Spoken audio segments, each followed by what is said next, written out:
Cultura Latina. This week we're visiting one of the most celebrated cartoon artists in Argentina. And also we'll take a trip to the US, where a Puerto Rican musician is honoring social and political artists with some tunes of her own. Join us.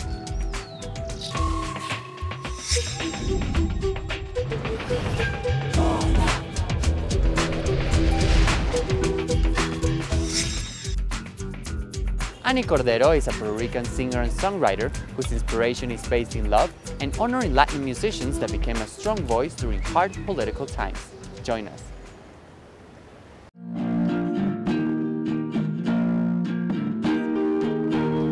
Cordero is a Puerto Rican singer, songwriter, and drummer living in New York. Her latest album, titled Recordar, is an homage to Latin America's songs of love and protest. The original concept for the album began with Puerto, who is from Argentina, and I heard his song one day with a friend at her house, and I got the chills and I had such a strong reaction, and I realized that later on that my mother had played that record all day and night when I was little, and part of me remembered it even though I didn't know it at the time.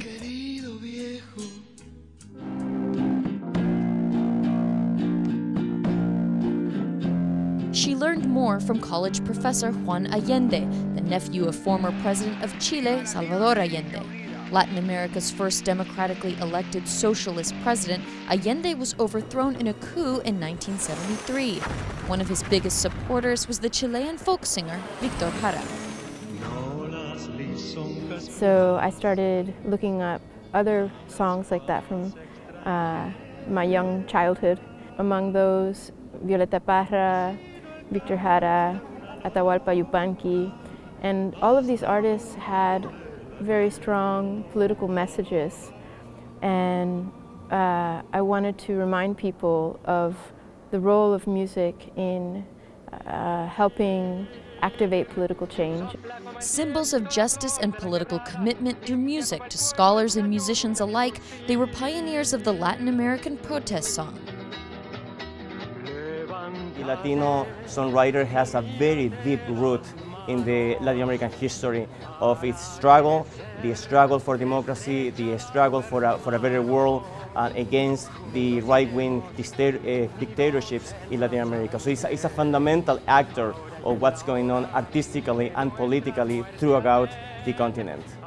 The message of the artist is basically that people want to have a safe, fair, free existence, and that whenever power gets consolidated too much in one particular group, that becomes in danger. So it's a lot about community, a lot about standing up for what's right, and taking risks if necessary to stand up for what you believe in. It's very similar of the to the movement that you actually have here with Bob Dylan, Cat Stevens, for example. Very similar, but and at that time, actually, at the same time, those movements were extremely strong in both the U.S. and Latin America. We have to remember that, for example, Joan Baez met Víctor Jara, and they were friends. Following the overthrow of Allende, Jara was disappeared and later murdered by the military junta, but he left behind a legacy of social justice that reached across decades and international borders.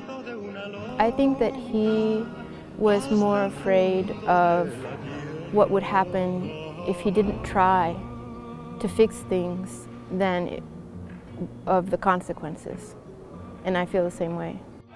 40 years later, some things remain unchanged.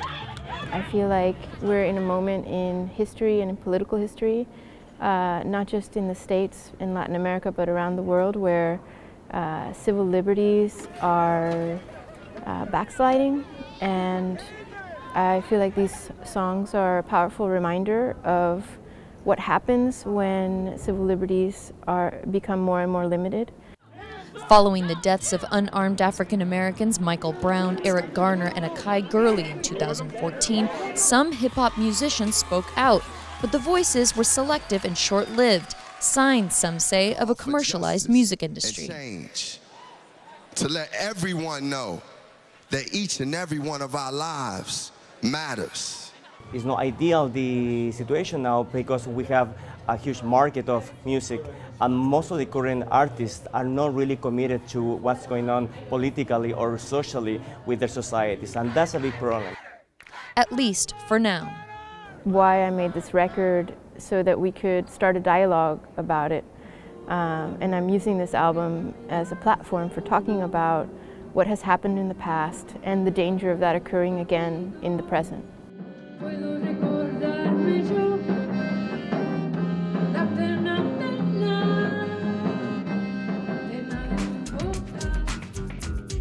Argentina is known for its talented cartoon artists and is the home of the iconic Mafalda. This time we're meeting Liniers, the most beloved and successful cartoonist of his generation.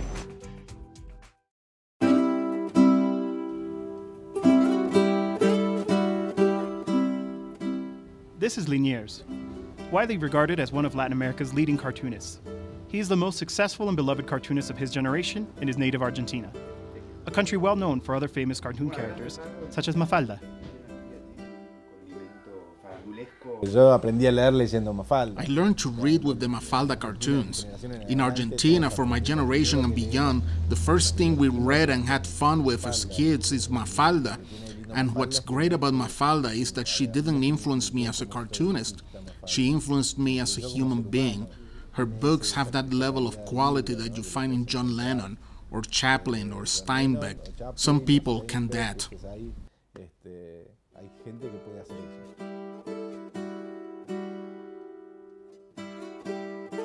Liniers says that the art of the comic strip has played a vital role in Latin American culture, in the way of life of the people of Latin America, as it has always inspired people to question more, to think outside of the square. Mafalda is a character that, from the fact that she won't eat her soup, or the way she scrutinizes her parents and asks them about the Vietnam War, and asks them about this and about that, makes her a character that is always questioning. And when you read this as a kid, Roald Dahl is another example with books such as Matilda or Charlie and the Chocolate Factory. You see kids that question the world of grown-ups, and to read that as a kid generates an adult who will question more, who will question things. With characters such as Mafalda Vaquino and the science fiction comic El Eternauta by Héctor Hernan Oesterheld, a victim of the ruthless civil military dictatorship which ruled Argentina between 1976 and 1983, which have helped lay the foundations for a very wide array of comic strip artists. Liniers is optimistic that the future is very bright for the comic strip in Latin America. I am very optimistic, and I am very enthusiastic on the subject of comics in Latin America, so much that I have launched my own editorial, which is called Editorial Común, to search for material, to publish it, to recuperate material that has been lost. Art and culture is mostly a platform to communicate, a platform of expression, of protest. According to Liniers, the comic strip is no stranger to this, especially nowadays, when communications are only a few swipes on a screen away. I think that artists have to say something.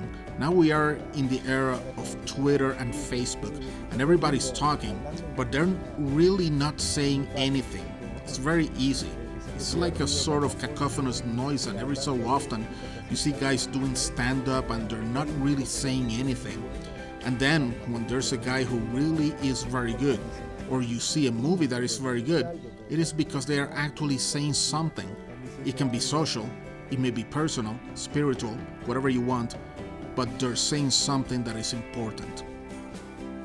A well-constructed comic, according to Liniers, is one that tells a serious, punctual story, wrapped by an interesting and fun concept that's easy to share. If it is well made, 50 years can go by and you still read the Eternauta, or 200 years go by and you're still reading Moby Dick. So there is always, in well-made works of art, a sort of truth stuck in there.